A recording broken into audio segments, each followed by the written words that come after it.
What's up, everybody? I'm Jason, this is the Freebird Garage, and today we are talking about my 5 favorite modifications, upgrades, aftermarket parts that I have put on this FXR of mine. Number 5, my seats. I used to have an OEM seat on my bike here from 1992, the classic 2-button hinge swinging cushion lazy boy seat. For about the majority of the time I've had this bike, up until I think maybe a year and a half now. So I decided to move up to my Saddleman step-up seat, and it has a nice gel core technology, and I even sprung for the gripper seat and the gel insert up top for the pillion area for the passenger. I'm going to have a review on that too. I'm going to let my wife tell you guys if that's really worth the extra dough to spend out on it. But definitely love it. Makes my ride way more comfortable.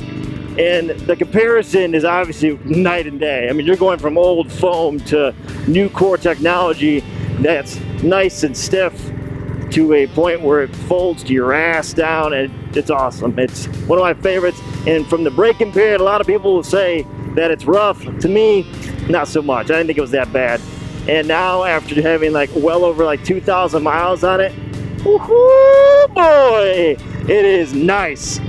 So that's number 5. Let's dive and dip into lovely number 4. My exhaust, yes, the famous exhaust that everyone swaps out on their Harley Davidson. I should say not everyone, maybe the majority, 90%. Almost everyone just loves to switch out their exhaust. Whether they be mufflers, full exhaust, athletes, remove the baffles, whatever you want to call it, they always upgrade it. I also moved up to the Fab 28 exhaust instead of the exhaust of the hooker header, and see if I can get a look, thoroughly enjoy this exhaust. It was custom made out of California. The company's at Fab 28 out of California. It took forever to get. I think it took 6 months to come in. I'm so thankful because when I got it, where everything worked out well, I did a video and all that stuff on it as well, but they stopped making them after this. They don't make this exhaust anymore, so it's a relic. It's a piece of history now with Fab 28. But that's number 4, guys. My exhaust. Number 3 on the list, my riser bushings up front. And if you upgrade them, man, it is night and day over the old ones. See, the FXRs came with buckhorns, and having those bushings up front felt like you were just swaying back and forth when you would push your bike. I mean, I'm not talking pushing it down the driveway. I'm talking when you're going through the corner and just barreling it right into it. It does not feel safe. It feels so wibble-wobbly trolling through that you feel like you're gonna push your arm past your tank, and it feels dangerous. But then when you swap to the aftermarket and go to a solid bushing, mine in particular from Power Plant, I never did a video on this before the YouTube thing, man, woo!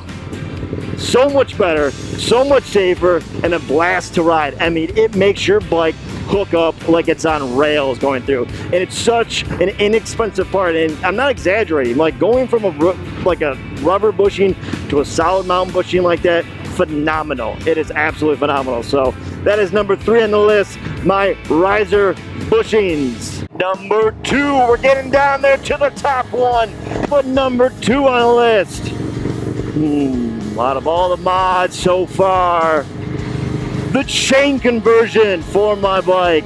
I talk about this one all the time, and I love it. It's such an awesome upgrade to do. Yes, you can keep your belt drive all day long, but you know what belts are for? They're for pants. That's what they're for, people. Not for FXRs, in my opinion, or any Harley Davidson. Everything should be chain drive. I love it. So why did I switch from the belt to the chain? It was because you can change the ratio for your gearing without having to put a 6 drive in, which is really cool. Now, I went with closely stock, and it still made an improvement. And it was enough to, I would say, mid, not all the way night and day, mid-day difference. Meaning that the back end feels tighter. The slack feels gone, meaning the hesitation, the lag. It feels like everything is just tightened up, so that when you get on the gas, it's instant. Now, you may feel that with the belt, but going to a chain, I'm telling you, it's worth it, and it is a blast. Now, if I want to, have a highway gear or look to do more long distance traveling, I can swap my gear out, or if I want to start getting in the stunt game and start doing some wheelies, that is number 2 on the list. Number 1, the final modification currently in 2022 that is considered my favorite on this bike is my shocks. Yes, the shocks that I installed not too long ago is my favorite on this bike. The reason being, one, the old shocks on here, you know, they did the job. That's what they did. You know, they weren't completely blown out, but they weren't performance grabbing, hook, line, and sink. It was nothing. It was just a standard shock. You raised it, it was high enough. It was a 13.5-inch shock, so they did fine in my opinion, but I needed more. I wanted a better ride. Something when my wife was on too, that she would have a more comfortable ride. And I went with my Öhlins HD 144s. It's such a great shock.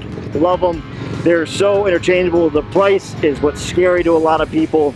And yes, you gotta dig deep a little bit to buy them, but they're one of the top of the line on the markets. It's not to say that other ones are bad, but I can contest that I absolutely love my Öhlins, and it's a fantastic shock. The availability to just literally, I'm grabbing my adjustment right now and turning it to soften. I can do the other side as well. The flyby as you go adjustments is awesome, and I know other ones do that, but this one responds, or these ones respond so well to it. When I go super soft, I mean, it's a nice plush ride. It doesn't feel like a broken out Cadillac. It's just a plush ride, but still gives you that nice traction to the ground and feeling to the corners of safe.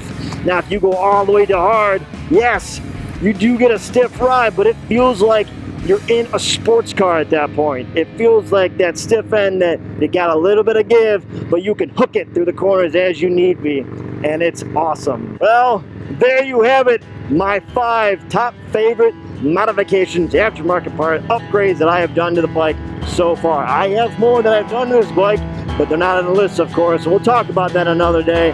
So if you have made it all the way through, I would greatly appreciate it if you could hit the subscribe button, tap that like, press that notification, leave a comment below and tell me what you think. For those who have already subscribed, thank you, and as always, stay free, and I'll catch you guys later. Peace!